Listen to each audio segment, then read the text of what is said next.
Hi, everyone. Thank you for joining me at the APC Women in Tech Roundtable. I am Nadasen, the CEO of PayU South Africa. PayU is a leading global fintech in emerging markets, and we specialize in online payments and process 6 million transactions every day. Today, I am joined by some phenomenal and inspiring women for our roundtable. Camilla, Chief Commercial Officer, UK and Europe at Transaction Services Group, TSG. Oremeyi, Akah, Chief Customer Experience Officer at Interswitch Group. Irene, Kiwia, founder of TWAA, and AI knowledge sharing and mentoring platform for women and girls. Fope Adelowo, VP of Helios.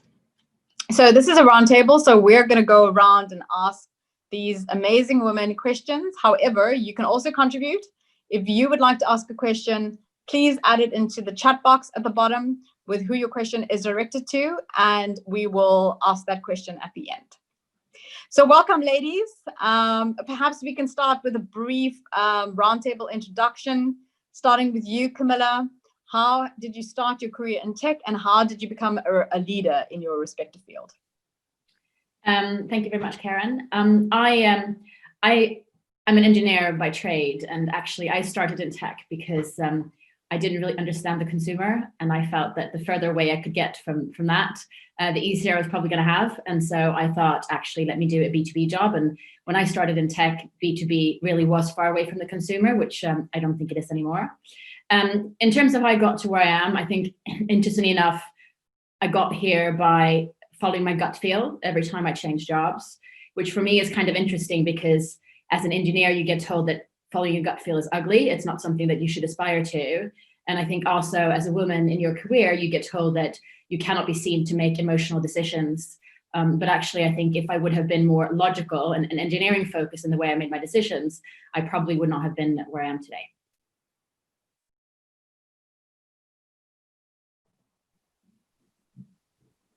Hi, Oremeyi here. So yeah, I joined, I have a background in engineering. I'd always wanted to do something very unique and different and really solve problems. So I'm currently at Interswitch, and I've been there all my career, 18 years now. And it was basically, it was more like I stumbled into it. Yeah, I knew I wanted to join a team that was passionate about solving a real problem. I met a group of, then we're 7.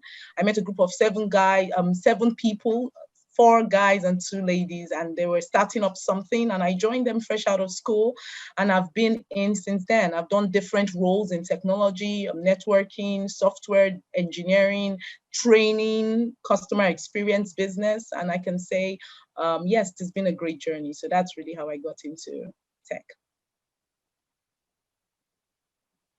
Hi, this is Irene from Tanzania. So my journey in technology was born out of my passion to empower women.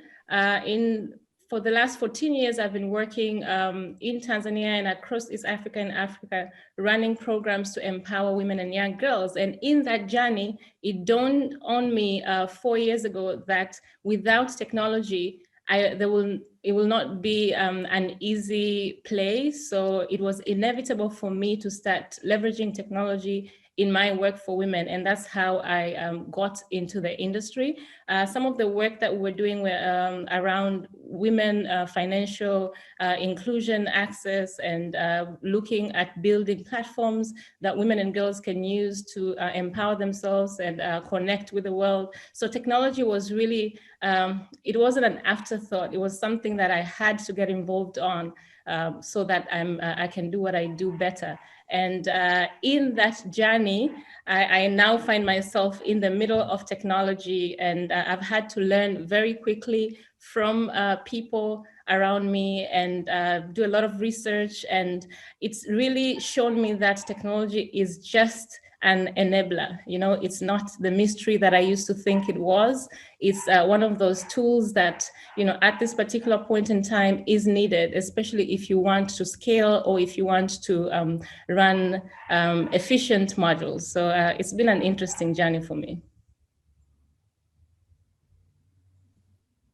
Great. Hi, everyone. My name is Fope. My path is probably the most different of everyone. But I do have an engineering background. I studied chemical engineering in school. And after that, I sort of went away from engineering. I went into finance, actually.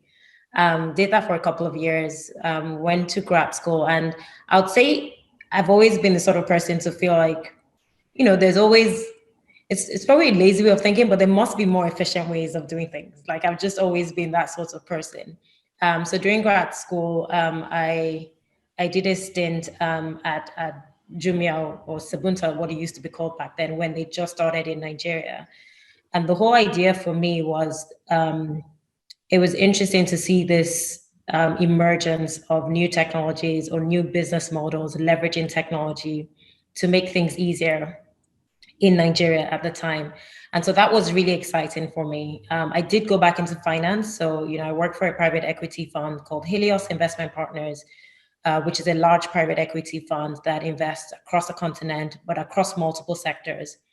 But naturally, I sort of have gravitated towards our investment in, you know, in the tech space, in fintech, in e-commerce, partly out of interest, partly I stumbled onto it as well.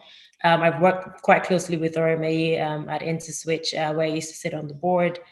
I currently sit on the board of Link Commerce, which is an e-commerce company, and another one of our payment companies in North Africa called PayU, which is a mobile payment company. And look, I just find the sector really interesting. I do think actually that technology does have the power to change lives and to make things more efficient generally, and give people more access to a lot of different services, especially on the African continent. So yeah, it's an area that I continue to be interested in, and I spend quite a lot of my time in. Thank you, ladies. So I think, you know, there's some important points here about following your gut and the importance of technology in society. And you're all doing such amazing work, which, you know, is so interesting that this PW stat says that there's only 3% of women internationally that say that a career in technology is their first choice. That is really, you know, astoundingly low. So, you know, why do you think this is? And do you believe it's important for women to take up more tech roles? And how can these numbers be improved? So I think, firstly, to answer your last question, I think it is very important. I think that diversity of thinking kind of comes from diversity of the people that are doing the thinking together. And that means that we need to make sure that in all those different forums, people from all walks of life, all genders, whatever it might be, are represented. I think, fortunately and unfortunately, I think it starts really, really early. A bit of an anecdote, I was walking out with my sons on Saturday, and I was walking past a mother and a 5-year-old daughter. And the daughter was on a bike, and I heard her say to her mother, Mama, I want to be a scientist when I grow up. And you hear the mother say, oh, really? And I think that this really is a large part of why we are where we are. I mean, look at this call, right? A lot of people on this call are engineers. And so we wouldn't have followed the engineering path if we would have been told, well, you know, if you're a woman, you're not supposed to do tech. You're supposed to do things that a woman does, you know, whatever, whoever decides what that is. But I do think that it starts really, really early. And as such, I think there's been quite a few people on this call talking about, you know, what you do to kind of help drive things forward. And I think helping to give back by helping to educate the next generation, I think, is the most important thing that we can do.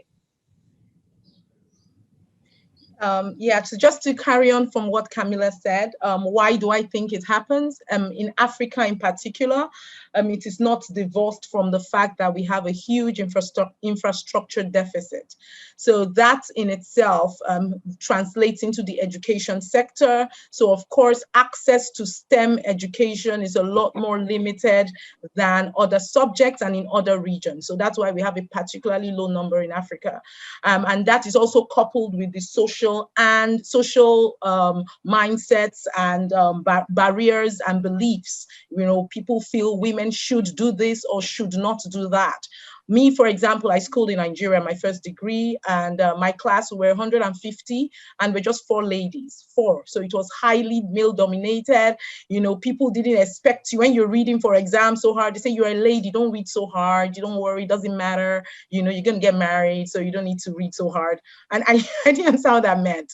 But I mean, I think I'm glad, and I thank goodness I graduated quite well. You know, so but that was already, I mean, enough to discourage. I mean, or you know, can see a very slim a very slim funnel there, just 4 girls out of 150, and it continues even in the workspace. So that's the reason why. Now, to answer the question, is it important to have more women? Most definitely. Women make up to 50% of the population. Like Camilla said, the diversity of thinking and the richness comes from the diversity of people that are thinking together. So, I mean, that 50% needs to be well represented. It cannot be, you know, put in the background or told not to do tech jobs. So it's very important. And how can we improve it? We can improve it in so many ways. One, policies, government policies, private sector coming in to support. For example, in Interswitch, we've thrown our weight behind STEM initiatives, you know, CSR initiatives, and are very focused to get women involved. And then something else finally is for us, with ladies around this table, to make ourselves visible mentors, to let people know if we could do it, you can do it. Be that voice for the young lady out there, to give her that inspiration, let her know she can, you know, she can do it. So those are my thoughts. Just to add to what Oremeyi is saying, so when you talk about technology, and you know, this is also what I experienced, it's such a mystery.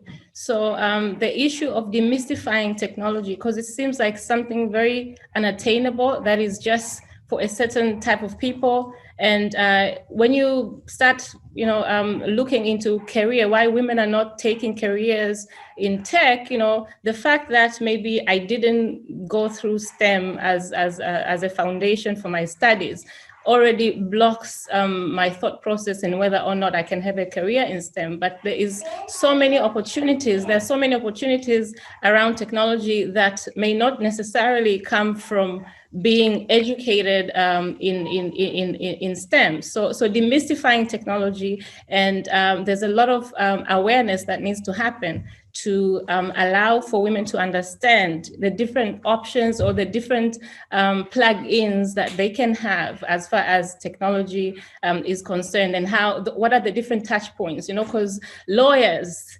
public relations, all these other sectors are supportive in tech, and you know, doing something that is impacting a community gives you a chance to also explore technology. So there's many touch points.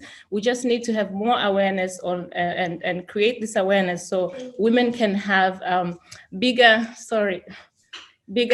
options, or many more options. And yes, when you look at the populations, the way it's segmented, over 50% of many populations are women. So women consume a lot of technology. And in that way, it's very important that they're also a part and parcel of designing or being at the center of implementing the technology, because they are the consumers of this technology.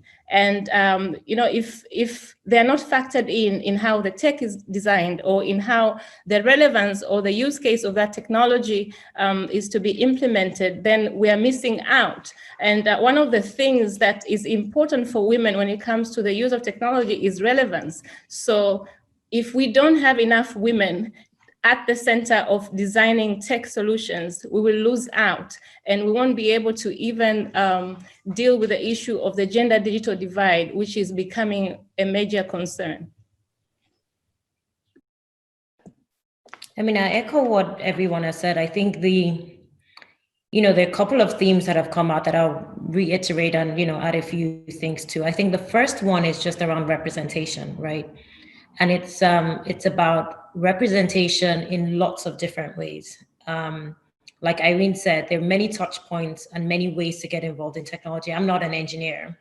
I don't work for a technology company, but I'm involved. I invest in technology companies. I look at them. I meet entrepreneurs who are in the space. Irene, you mentioned there are lawyers, for example, who get involved. So there are lots of different ways to still build a career that is involved in technology, even if you're not directly in that, in technology itself. And I think that representation and showing actually that there are different, showing that what does it look like to work in technology, right? There's no one way to do it. There's no one way to access these careers and these types of roles. And I think having more of that representation, being more visible, like Oremeyi said, I think is actually quite important. And I think, obviously that plays out at different points in your career. So, one of the things that for me, when I went into finance, I did a program called SEO, which is, it's Sponsors for Educational Opportunity, which puts ethnic minorities into internships in investment banks. And I think that really created a wave of students at university who felt like, actually, I have a chance at doing this, even if they didn't feel that way before. I can see people who look like me who are in these roles. I have a support system that helps me train for my interviews and gives me the right coaching to be successful at my job. And I think really creating those sorts of communities and those sorts of ecosystems that can support women who are thinking or even just considering what a role in technology looks like. So I think that's really important. Then I think the second thing is, the reality is, as a society, they're very strict, I would say, or limiting gender roles that play out even from when they're kids. So like Camilla's example, the girl you saw was 5 or 7 years old. She wants to be a scientist. And I bet you whatever toys she gets, they look like dolls only, And so even thinking back through, how can you create at an early age how can you drive the interest from girls into things around building stuff, like creating things that isn't linked to traditional roles of what toys and games that girls should have. So I think, and again, that comes to representation in toys, in, educational content at a young age, and how can we actually stimulate more interest in technology from a really young age? And I think that's a key thing that we can help solve. Great. I mean, I can totally relate. And something that you said there really hit me, because, you said, and now we could see more people, more women, so, and I think it's very difficult to aspire to be something that you can't see. And that adds to this importance of why we need more women and more representation. And I think diversity here is incredibly important, and starting at a very young age, educating our kids and removing those biases that we, kind of embed in them from such a young age and put them in these little boxes of this is what boys do and this is what girls do, really also just aids to the problem. And also, I think Oremeyi, you might have mentioned this, and Irene as well, in terms of just that distribution of women and women making decisions in technology. So in South Africa, I know women make about 75% of purchasing decisions online. And that's a huge stat. 75% is quite significant. And I think it's quite similar in the US and in Europe. But if you look at the distribution in technology, we have 72% of male dominance. And this again, it's that education and in STEM and the length and breadth of what technology roles can actually do. And I think now with AI, it just further perpetuates the problem, with bias and a number of other things. So yeah, certainly really relates to all these points that you've raised. So I think, Camilla, I've got 2 questions for you. So perhaps you can share your thoughts on, you've worked across so many different regions, and perhaps you can tell us, what are the popular roles in tech currently, and what opportunities are there? So, I mean, I have worked in different regions, but for the last 10 years or so, I have been very European focused. So I do feel that that is, to a certain extent, my slant on things. I do think that the general trend actually goes back to what we talked so much about, this thing about the consumers, the female consumers, and if the females aren't in the chain of actually deciding what things look like, how can they be in this chain where they actually part of the chain where they make the decisions?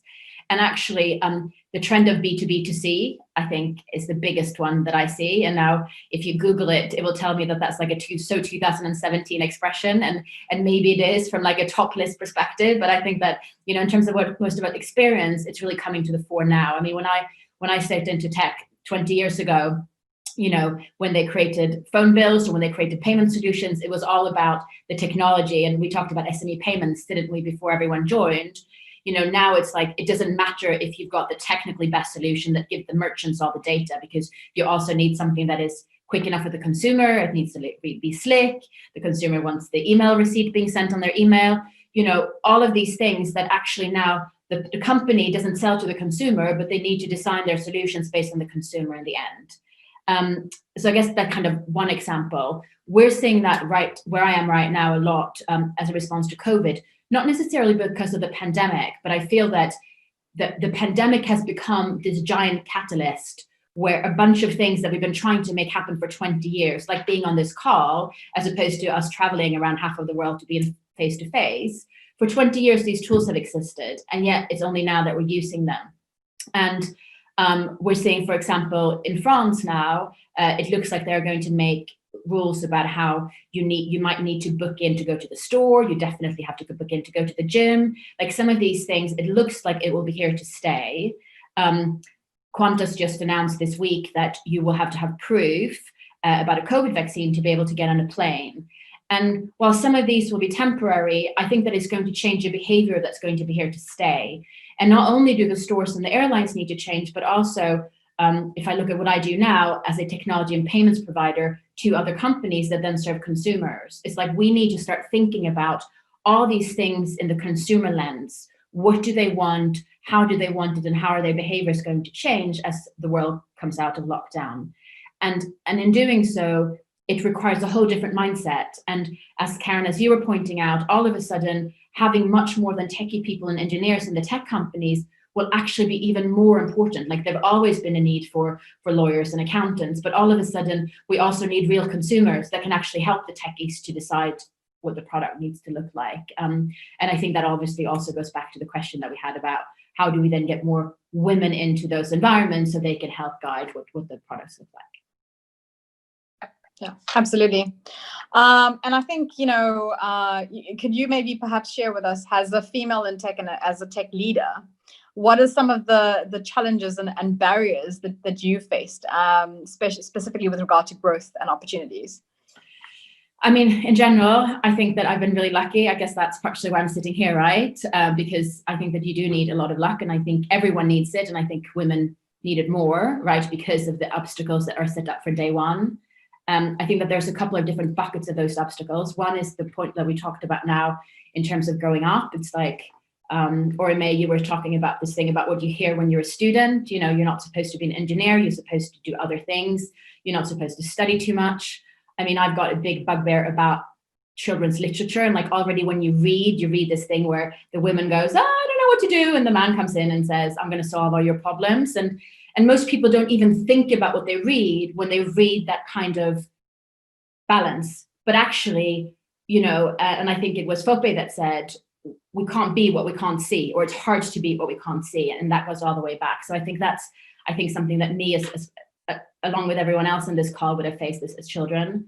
I think the other thing is about aesthetics. So especially when you step into business, when you come out of university, most people are kind of between 22 to 25. A lot of women might be insecure about their looks and their bodies and all these things that actually in my situation made it harder for me to be business, because you're in uni and you feel my brain is my brain and my body's my body and they don't mix. But I found that when you come out in business, actually the aesthetics of a woman is much more important in business than the aesthetics of a man. And I think that can be hard. I mean, I do feel that's changing a bit. And actually, all of a sudden, it can be to the women's benefit, because we've got more opportunities that are accepted to do things, right? Which means that maybe over time, it will be helpful to us. But I think when I was a 20-something-year-old in business, I certainly felt that insecurity was something that made it more difficult for me in business. And I think that the last thing, again, which I think has played to my advantage, is I'm very, very much an extrovert. And I think that the reality is by being different, and I wasn't only different by being a woman, I was also a Swede, first in Ghana, then in the US, and then in the UK. And I've always been in a situation where therefore I was different enough that I could say all of the rules that apply for everyone else doesn't apply for me. And I managed to turn that into something that was positive for me, because I could say, I'm going to create my own rule book over here. But of course, it has depended on me feeling comfortable always sticking out. And I think that, and I'm a big fan of Myers-Briggs as far as these personality type things go. And if you're an introvert in Myers-Briggs speech, I think that being in that situation where you always look different, I think might impede you. Whereas for me, it's just given me extra energy. Wow, that's really amazing. And I think you touched on some really important points. And I'm sure that we can all relate to that. I mean, I myself, I got my first degree when I was quite young, I was 20 years old. So I entered this newly post-apartheid era as a woman and person of color on a team of 15 men. So, as you're saying, aesthetic did play a huge role. And though I was quite extroverted, I became really introverted because I became really aware that I was a woman and different. And so I just went, I don't really want them to see this. I want them to know that I know everything, and I just worked like crazy and I became that subject matter expert. And actually over time, this changed my personality. And it's only, I think, later on in my life, probably the last few years, and certainly after I've had kids, and I think that has helped a lot, changed my life to become more authentic and to be, who I really am and to show that part. But, you're completely right. And I think it's like we try to fit in, we try to show that, we try to prove ourselves, basically. And if you have an extroverted personality like yourself, it might work to your advantage, but we all find different ways of coping. And so yeah, thank you. That's really, really insightful. So, Oremeyi, I think leading on to that question, really, I mean, Interswitch, I know it has diversity at its core, but tell us, I mean, what motivates you to stand out in this overwhelmingly male sector? Okay, yeah. So before I even come to the specifics of Interswitch, the tech industry by nature is generally male dominated. Again, we've talked about why, we've talked about, all that, we've all talked. So, but my experience at Interswitch, again, so we've used the word lucky today, and I'll say that Interswitch in itself is very merit driven and an equal opportunity environment. I'm very sure my co-panelist Fope can give credence to that.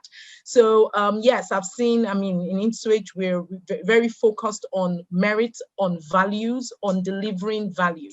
And there's something I say, I mean, I know that bias is real, but I always say that bias bows in the face of competence. It may not bow quickly, but it will bow eventually. And I think that for females in such male-dominated spaces, as long as you focus on adding value, focus on keeping your uniqueness intact. Now, you mentioned you were in a team of 15 guys or so, and you were the only lady. You can look at it as, oh, I'm a minority, but being that minority can actually be an advantage. But again, it has to do with building confidence in young ladies. I mean, so for me personally, how have I stayed motivated? Again, I thank goodness I've had very good mentors, male and female mentors, that have been able to coach me through the different stages of my career, from being an entry-level staff to, assistant employee today. I've had male bosses that have told me, I mean, put me in the right line, building my confidence and my competence. So that has really helped. But generally, you find out, even though the tech space is highly male dominated, more and more, you find more women coming in, more women are coming in, more girls are challenging more females are challenging the status quo. And just to speak again, particularly in Interswitch, which you mentioned, about 35% of our senior management staff are female. Our head of strategy is a female. The head of our Kenya East African business is a female. The person that drives our sales machinery across Africa is female. Our CFO is female. And for us, that means a lot, because women are valuable. And we believe, I mean, again, as I said, a very merit-driven environment. And that has been a great plus for me. It has helped me stay motivated. But personally, as you build competence, you build your confidence. It's very important to find circles that can support you. Support systems are critical in the office and outside, and there are a lot of them, especially online these days. There are a lot of like-minded people, that you can join in certain circles that can support. This will definitely help you stay motivated. So I like to conclude by adding that collectively as an industry, and particularly as female professionals, we are the pathfinders. So we are the ones that have had the opportunity to go ahead, and we definitely need to lend support to the ones coming after us, to be the mentors they need to help them stay motivated and balance out such male-dominated industries. That's what I'll say. Wow, that's really, really powerful stuff, I have to say. I mean, I can't believe it. 35% in leadership positions. That's actually astronomical. I think in South Africa, we're around 20% in leadership positions. So it's not great. So I am rooting for you to get it up to 50%. So I'm going to be watching from the sidelines. Talk to us Nice. about COVID. Has it been an opportunity to get more women involved in technology? Has it been detrimental for the progression of Africa? What are some of the challenges that you perceive? All right. So again, we know the pandemic globally has had a mixed impact. It has had its downsides, I mean, which are huge. I mean, sad. People have lost family, people have lost lives. In the job market, jobs have disappeared literally. Some businesses have not been able to come back and may never come back. And that's totally unfortunate. And my heart goes out to all that have been negatively impacted. But there are some latent opportunities that have blossomed or that are coming out of the impact of the pandemic. So one being the fact that a lot of businesses can now see that technology is almost the only way they can survive. So what that shows, statistics already show that technology jobs have shown to be more resilient than jobs in other areas. Technology jobs are now in more demand because companies or in businesses that never really put technology at the core are now doing so. So there's more demand for technology globally.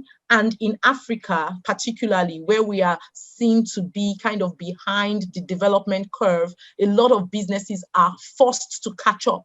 So you find small businesses that before were just mom and pop shop or didn't even think they needed an online presence are now making that demand, finding out that they need to embrace technology. So what that's doing, it's opening up the industry for more technology jobs. And as it's doing that, on the other hand, because of the things around social distancing, etc., companies are coming up with policies that allow you work from home, allow you work remotely. So what are we saying? Two things are happening. New opportunities are coming up in tech, and at the same time, these jobs are coming up in a flexible way. So that is positive.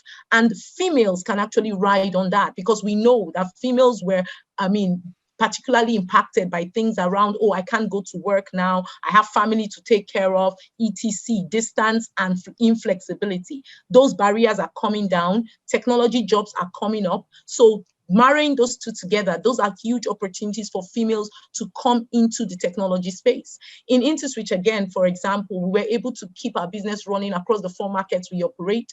We're able to keep all the lights on by quickly adopting work from home policies and some flexible policies. And from some statistics and some surveys we've done, females have confirmed that it has helped them balance better.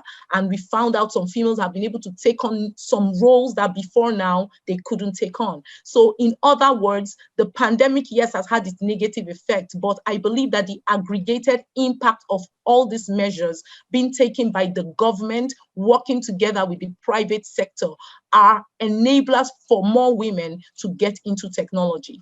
And I'll end with this. Something else about getting into technology. Even if you're not particularly in the technology role, you may be a business, you may have a hair salon, but you find out that now you need to get your business online. So you are embracing technology. And a lot of women drive SMEs in Africa. So I'll say that the pandemic has provided opportunities in technology jobs, technology opportunities for women, as long as we in the private sector work with the government to put the right policies in place to sustain the aggregated advantage. We will see more women take advantage of this in Africa. And at the end of the day, I believe economies will benefit. Those are my thoughts. Absolutely. Thank you. Thank you, Oremeyi. I really couldn't agree more. And I think it's been exactly the same in South Africa, where from an economic perspective and with poverty and that sort of thing, it's not been great. However, it has also been that catalyst for growth and innovation, specifically in relation to women and, SMBs that are run by women and having that flexibility. So yeah, and I just hope that continues, and we use COVID as that catalyst for change and innovation, certainly in Africa where we need it so desperately. Actually, Karen, one question that I have in relation to that, I'm curious to hear from the panelists. I have this theory that, in addition to everything that Oremeyi said, that having people who are spending more time working from home and mothers who are working from home in a way that their children can see what they're doing. Yes. And the level of dedication and commitment and the hours that are going into work could also even create this representation that we were talking about for younger children. And I'm curious if anyone's heard any stories, if it's been anyone's experience, but I think that's a very powerful way of really creating that example for changing perspective. Exactly. Yeah. Anyone want to answer that? So I'll give a little bit of insight. So I think for me, my kids are a bit too young.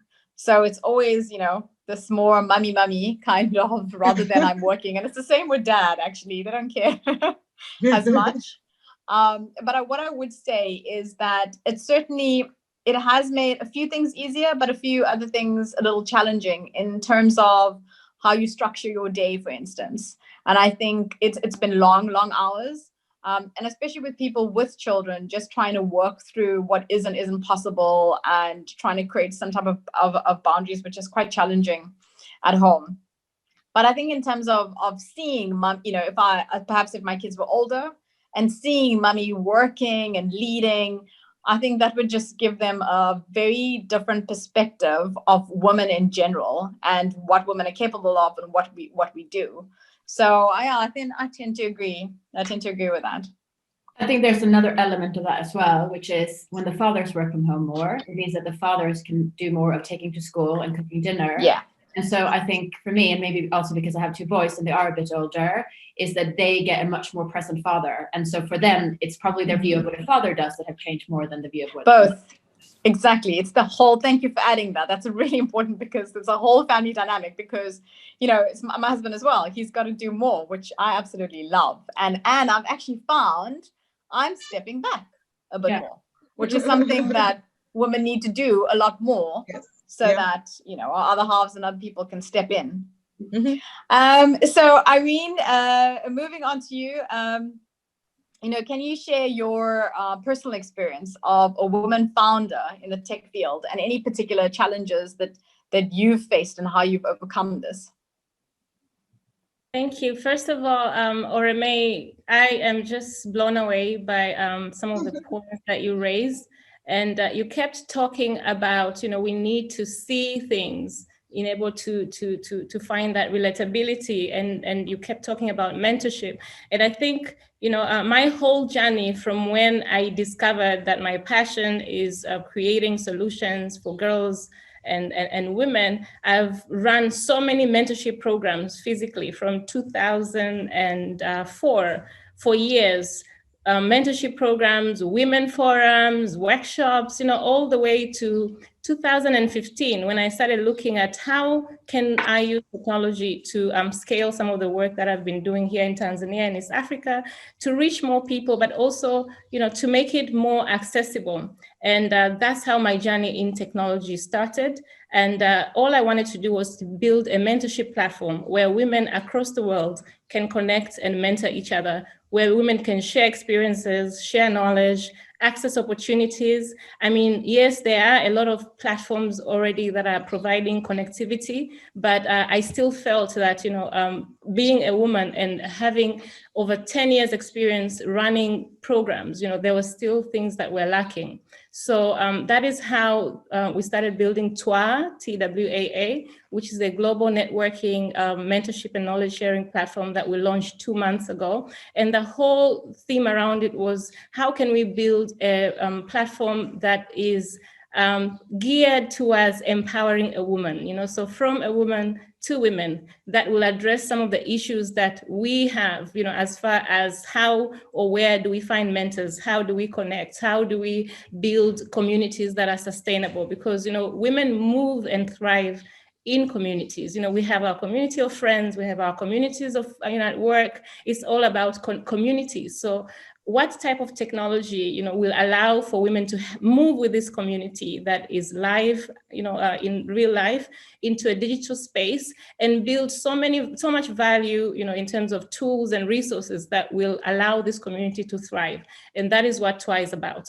And when I started looking into it, obviously I had no clue where to start, but what was very interesting is one of my friends was already in technology, and she was building she had built a tech platform for education called Shule Direct. Her name is Faraja. So that was my starting point. I went to her and I said, this is what I want to do. I know you're not outsourcing technology as a service, but you're my only hope, so please help me figure this out. And she gave me her team and her time and worked with me to build a prototype. And during that process is when I started to understand what really goes behind building a tech platform. And I'm very grateful for her to give me that chance. So she was my mentor as far as technology was concerned, my first mentor.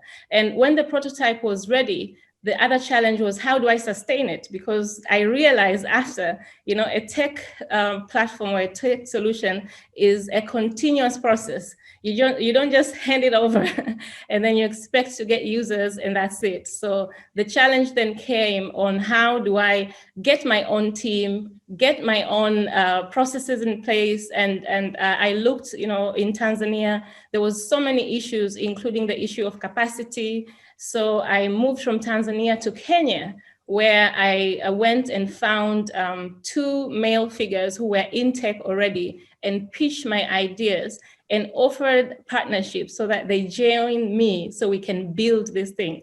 One of them was a software engineer, so he had his own small tech company. And the other one was experienced in investment and running tech companies. So that is how the actual product was built. Fast forward now that we've launched, we've actually ended up consolidating all our efforts, and we have one big tech company called Adeola that's based out of Kenya, where we incubate companies like me and others so that we're able to give them the support that they needed. So a key thing here is finding guidance, that mentor, that person who will, unpack it for you, because otherwise it's just an idea. And a lot of us have these ideas, or we have this confusion, whether we want it or we not, but just because we don't have a place where we can go to get it realized, it becomes a whole challenge. But also the other issue is being open to partnerships. And I think this is one of the things that has really allowed me to really succeed, in whatever success that I've had so far, launching a world-class product and rolling it out in so many markets at the same time is through partnerships, allowing people to come into my business at a very early on, because I knew I cannot do it by myself. And also even our model in scaling is partnerships. And in developing Twaa, I realized there was even a bigger issue, Yes, connectivity is great, mentorship is great, but at the end of the day, women in Africa, through my research and through my work experience, this is not even an African problem, actually, it's a global problem. We need to be able to put food on the table. So there's a bigger issue when it comes to access to finance. So I ended up looking at, a level below to say, okay, how do women access finance in Africa? And, what are the challenges? How do we help? In that process, ended up building another solution called eCoba, which is a digital savings and lending platform for women communities. This model where women meet, save, lend to each other. So we've digitized that, and we're rolling it out through partnerships, B2B2C, Camilla, like you said, finding a community that already exists physically, offering the tech and looking at how we bring it to life. So the biggest lessons for me, mentorship, partnerships and collaborations, that is key. And also seeing it in a wider way, technology is just an enabler to a solution. What are you trying to solve? How can technology add value? Technology is not an end by itself. It's just a process and a journey that brings something else, more value to life. And how would you say we can bring more mentors and role models, to the upcoming generation of women in technology? Well, thank you for asking that, Karen. I built a platform to do just that. So please, I encourage all of you to sign up on Twaa, www.twaa.io, to set up your communities, to share knowledge, to mentor, because it's built to allow for women to access each other and collaborate and connect. You know, my entire 14 years of work empowering women and girls has been around building platforms and solutions that will allow for that to come to life. And now Twaa is live and kicking. I look forward to seeing all of you on the platform. Awesome. I'm signing up. I'm signing up right now. I'm signing up right Thank now. You. Well Awesome. done, Irene. We're all Well doing it. done. We've got 4 signups happening. 3 signups happening right now. Fope, you've invested in many tech companies across Africa. You know, how important is international education, experience, and exposure to success at leadership level? And is there an obvious difference in opportunities for women in Europe versus US markets compared to Africa?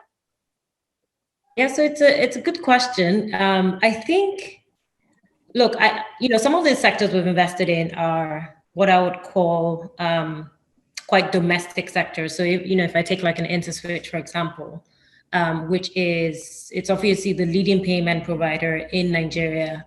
And I feel like the reason actually that they've been successful is because they have quite a local team, like a team that, understands consumer behavior and preferences locally.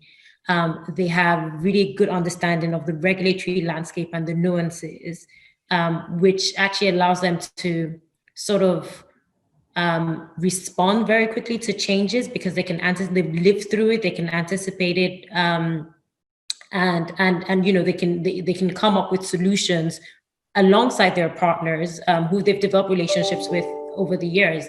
So I think there's an element, when I look at some of our companies, there's an element of actually being local that really helps them create the right solutions that are tailored for the market. And I think those, that way of thinking, their understanding didn't come from having this international education or experience. So I wouldn't say that, it's important now. I think you could probably make a differentiation between an entrepreneur and a management team. So for example, in some of our other companies, we have looked for leadership teams and people who've had experience elsewhere who can bring that best practice and know-how from other markets into the businesses that we invest in. But I think you need both, and not all the time, but I think both can be really helpful in actually driving the success of the business. What I would say is more important at the leadership level, or even as an entrepreneur, even if you didn't have that international education, is being outward focused, right? Looking at what's going on elsewhere. And look, the world where it's a much more global place with technology, where I'm speaking with we're all in different places, we can connect. And I think the benefit that we have when I look at, we invest in Africa, when I look at investments in Africa, is you almost have this benefit of what I would say it's like a future back view. You have other economies that are, maybe a couple of years ahead of us in certain technologies. And you can start to think of the trends that may apply in our markets. And I think really, if you don't have that international educational experience, do you have an international view? Do you have an outward view? Can you look at these trends and really think through, how will this impact my business? How does this impact my market? And really being thoughtful about that. So I think that's actually really what's important, and being open to engaging with different viewpoints that are not just local viewpoints. So I wouldn't put so much emphasis on having like an international experience. I think actually having the local experience is quite helpful and can help differentiate you, but really just making sure that you have an international view. And in some, like I said, in some companies that might be hiring someone in from from elsewhere, who's seen this experience, who's had that experience elsewhere, and, you know, really beefing up your management team with that expertise, I would say. And I think, look, as any leader, some of the things that you need is just that curiosity about the world, curiosity about what's going on elsewhere. Because, you know, as businesses and in tech, obviously things are evolving so fast that being inward focused is actually obviously going to be a detriment to your business going forward. And you know, we've seen that in lots of our businesses and how they're responding to global trends. And ultimately, at least the way we think about investments, you know, we are bringing in international investors who are investing in this company. So with Interswitch, for example, Visa recently invested. Before Visa, TA Associates invested, and Interswitch was one of their first investments in Africa, right? But obviously you needed a management team that could engage with them. And we did have that. We did have that in the Interswitch team. So I think, you know, being having that openness to interact and learn really from other perspectives is also important. Yeah, I mean, thank you, Fope. I think, you know, you're quite right. I think this localization and local knowledge is really, really critical. And Africa is so diverse, you know, and if you don't really depend on or get that local knowledge, I don't think you get as much innovation. I mean, look at M-Pesa, for instance. You needed to know the population. You needed to know how they operate, you know, otherwise you just wouldn't get the kind of innovation that we do. So yeah, great point. I also, you know, go. If I can just interject one thing on that. So I also think, going back to the international point, is that there's a lot of places that say that they're international, but actually they're not. And so I've lived in 7 countries and 3 continents, and I've always made sure that, like, I really enjoy getting to know people from lots of different places. And one of the things you realize that there's a lot of people that say they're international, but actually they go to a different country. They only hang out from people that come from their own country. That's right. You see companies, like I worked for a major bank. It was international. There were people from, I don't know, 60 countries, but it was a very monoculture in terms of how you were supposed to be. And there was no understanding for this thing where, you know, depending on which country you're from, when you say one thing, you mean something else. And so I think that, you know, international is not always what it seems either. Yeah, that integration is really key to success. Yeah. Okay, so Fope, I think, you know, in my experience, and probably this is just general knowledge, that VC capital is not as accessible to women. I think it's getting a lot better, but still the numbers are really quite appalling. You know, so how do you think women contribute in different and positive ways than men in technology? From an investor perspective, what do you look out for? Yeah. So look, I think we've made the point around why we need women at the table. We need them in technology. We need them. You know, Camilla made the point at the start, which is you need diversity of every type, right? And that's not just in technology. I think it's in every business. I think each person brings something unique to the table. And one of the things that we all need to do well, I'm not talking about just the people on this panel, but just as society, as leaders, is ensuring that, well, as female leaders, number one is that we show up as ourselves, right? And I think there is, you know, from, you know, speaking from my own personal experience, you know, when you're younger, there's a tendency to want to fit into a different frame, right? And I think as you get more comfortable with who you are, and as you recognize that you have a unique value and a unique viewpoint, it's really, really important to show up as your full self, right? And I think it's up to leaders within organizations to recognize that and to create that understanding that actually different people react differently, different people show up differently, different people want to raise points in a different way. And that's not just women, that, you know, it's in different personality types as well. And I think the consulting firms do this really well, where they, you know, they do the work around what's your style, and they make sure that meetings are organized in a way that actually you can show up. And I think there's some work that we need to do in creating those kinds of environments so that you can get that benefit of women being at the table. From an investor perspective, I would say, look, as an investor, as Helios as investors, we think about sort of opportunities from a sector perspective, et cetera. But what we do try and do is, when we make investments, we're very focused on how can we create more diversity at the board level, which is where we feel like we have influence. And it's always important to us in terms of the rights that we have at the board level, and really driving that. You know, I would say Interswitch is, unfortunately, I keep talking about Interswitch because Oremeyi is here, but it's a great example where the chairman of the board who we appointed was very specific. We were trying to fill a couple of board roles, but was very, very specific about the gender balance that he wanted on the board. And the mandate that we gave to the recruitment firm was very clear. We need more women on this board. And even seeing the sort of dynamics of the board change when you had more women on the board who had more experience was really fascinating to me. And I think it really created room for more engagement, more discussion, different viewpoints. And so really even seeing that play out, for everyone, even from the Helios perspective, from the other board members, I think actually starts to create this recognition of the value of this diversity. So I think that was really powerful, and it's something that, you know, I think as investors, we try to do more. I guess one area where, as an investor community, we could probably do more is thinking about that from a management team perspective. So we spend a lot of time as investors, both public and private investors, thinking about diversity at the board level. But I think increasingly we're seeing even some LPs, especially the DFIs, who are asking questions around what is the gender proportion at the management, at the senior management level. So I think even as investors, that's one area where we could be more deliberate about going into companies, encouraging actually for more diversity when they're looking for new roles. I mean, all of the businesses we invest in, we're, you know, seeking to drive growth. And so there's always need for more people at the senior level, but really actually being conscious as investors on how we can encourage that with companies, how we can encourage that with CEOs, to really drive that. We have one portfolio, one company in our portfolio, which is led by a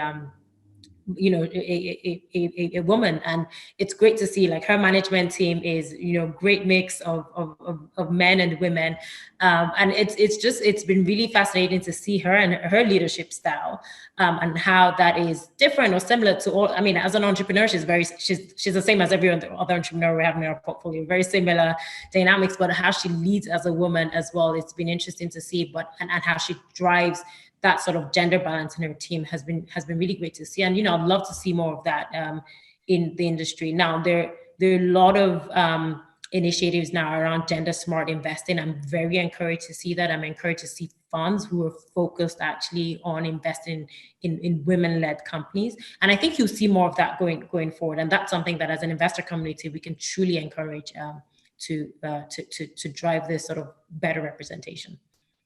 Well, thank you, Fope. It's really so encouraging to hear that diversity and inclusion is such an important criteria for you. I didn't realize that was, you know, such an important factor. And, you know, as you say, it starts off at the top. And that's been my own experience as well. When you try and lead from the bottom and you're kind of doing something by yourself, it's quite challenging.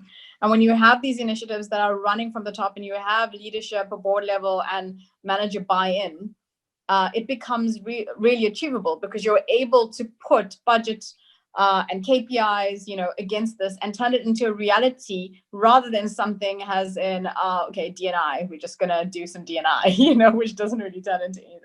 Fantastic, thank you. Okay, so I think that is the end of my questions. I don't know if we have got some Q&A that has come in from our viewers. Oliver, I'm going to hand over to you. Perhaps you can, if there are any questions, you can ask them. Hello.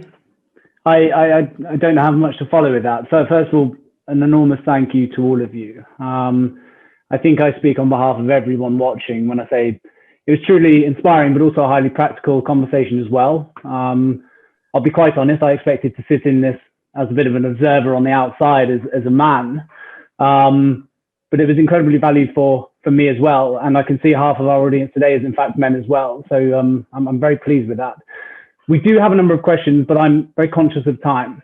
And I'm very conscious as well, Karen, that you have another one of these to hop off to straight away after. So what I would encourage all of those attending to do, I will send a thank you email to everyone. If you compile your messages and send them to me, I'm sure I can refer them over to the ladies and they will be happy to answer them in due course. But yes, an enormous thank you to all of you. The different points of view was something else. Thank you very much. Great. Thank you. Thanks, Karen. Bye. Thank you. Thank you. Bye. Bye. Thank you, everyone. Bye. Bye-bye all. Irene, I've signed up on Twaa. Yay, great. I'll chat you up. And I created an emoji of a superwoman. Thank Awesome. you. All right, Bye, thank ladies. you all. Really nice meeting you. I'll keep in touch. We'll keep in touch. Thank you. The same. It's been really inspiring. Thank you. Thank you, guys.